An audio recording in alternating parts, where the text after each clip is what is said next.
दोस्तों स्क्रीन पर देखिए, आपको कुछ सेंटेंसेस दिख रहे होंगे, जैसे बच्चा सोता रहा, बारिश होती रही, वे खेलते रहे, वह रोता रहता है, मैं पढ़ती रहती हूँ, वह सोती रहती है। इन सेंटेंसेस को देख के ये लग रहा है कि कोई भी काम शुरू होकर कंटिन्यू चलता रहा।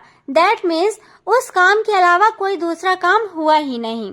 सेंटेंसेस को ध्यान से देखिएगा। इन सभी सेंटेंसेस में मेन वर्ब के साथ ता रहा, ती रही, ते रहे, ता रहता है, ती रहती है, ते रहते हैं आ रहा है।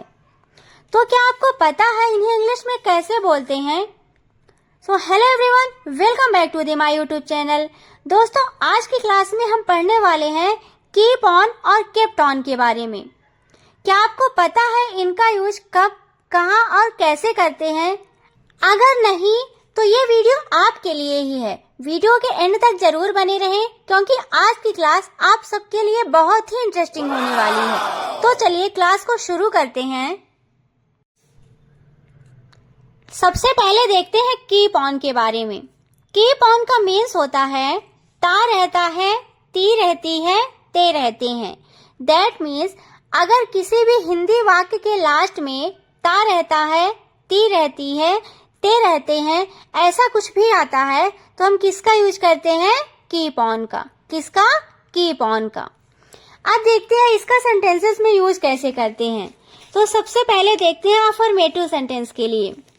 तो अफर्मेटिव सेंटेंस के लिए इसका स्ट्रक्चर होता है subject plus keep on plus verb की आईएनजी फॉर्म और लास्ट में ऑब्जेक्ट। सब्जेक्ट, फिर उसके बाद कीप ऑन, वर्ब की आईएनजी फॉर्म और लास्ट में ऑब्जेक्ट। ये याद रखिएगा कि अगर किसी भी सेंटेंस में कीप ऑन का यूज करेंगे, किसका? कीप ऑन का, तो उसके बाद हमेशा वर्ब की आईएनजी फॉर्म आएगी, क्योंकि कीप के साथ ऑन है जो कि एक प्रीपोजिशन है और ऑन के बाद हमेशा वर्ब की fourth form that means I N G form आती है। ओके, अब यहाँ पे इस चीज को नोट करिएगा कि singular subject that means he, she, it, any singular name के साथ क्या आएगा? Keeps on. और plural subject that means I, we, you, they और प्लूरल नेम के साथ क्या आएगा? Keep on. सिंगुलर सब्जेक्ट के साथ कीप्स ऑन और प्लूरल सब्जेक्ट के साथ कीप ऑन। बस सिंपल सा याद रखिएगा कि अगर किसी भी सेंटेंस का सब्जेक्ट अकेला है तो वहां पे कीप के साथ एस का यूज करेंगे, और अगर एक से ज्यादा है तो कीप के साथ एस का यूज नहीं करेंगे। ओके, चलिए एग्जांपल्स के द्वारा इसे समझते हैं। पहला सेंटेंस है मैं पढ़ता रहता हूँ। मैं पढ़ता रहता हूँ, तो मैं को इंग्लिश में क्या बोलते हैं? आई। तो क्या हो जाएगा? आई। अब ये देखिए आई क्या है? सिंगुलर सब्जेक्ट या प्लूरल सब्जेक्ट? तो आई क्या है? Plural subject.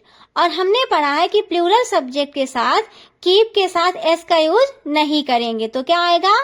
I keep on. I keep on. पढ़ने को इंग्लिश में क्या बोलते हैं? रीड। तो रीड का आईएनजी क्या हो जाएगा? रीडिंग। तो आई keep on reading. I keep on reading. Sachin खेलता रहता है। सचिन खेलता रहता है। तो यहाँ पे देखिए सचिन यहाँ पे अकेला है, मतलब सिंगुलर सब्जेक्ट है, तो यहाँ पे कीप के साथ क्या आएगा? एस। तो क्या हो जाएगा? Sachin keeps on playing. Sachin keeps on playing.